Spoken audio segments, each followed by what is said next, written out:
Maybe you are one of the people who want to learn the design of power transmission lines from beginning to end, and you want to be able to design a power transmission line.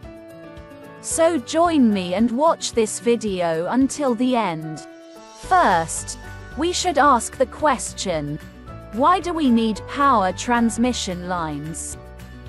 The increasing growth of cities, industrial, agricultural and commercial centers requires electrical energy increases, which requires the development and expansion of power plants and power transmission and distribution networks. The large size of the countries, the distance of the power plant centers from the consumption areas, the dispersion of the cities and villages make the construction of power transmission lines mandatory.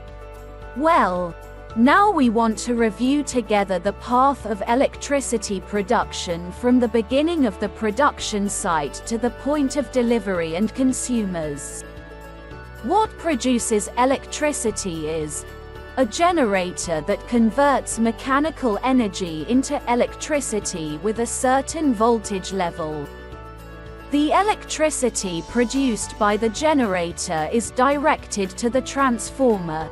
The voltage is converted to high voltage by the transformer to provide the possibility of transmission to distant places with minimal losses. Power transmission is done by power transmission lines. Near the points of consumption, such as cities, high voltage electricity enters the substations. By lowering the voltage level in the substation, it becomes the electricity required by the distribution network and enters the electricity distribution network, which is finally directed to the consumers, i.e. houses, offices, factories, and street lighting.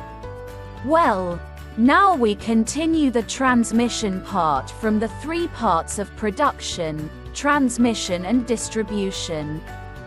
We have two types of power transmission lines: aerial transmission line and underground cable. In this section we will continue the aerial transmission line. Underground cables are used for electrical applications where the use of overhead lines is impractical, difficult or dangerous. In power transmission lines, conductors are the main factor in conducting electrical energy. The rest of the components, including towers, foundations, grounding wire, insulators and fittings, must be designed in such a way that they can perform their main task, which is actually the transmission of electrical current. In the economic plan of the transmission line, the conductors account for a high percentage of the cost of the plan. Therefore, the choice of conductor is very important. Common conductors in power transmission lines are strand. Conductors are made of steel, aluminum or a combination of them.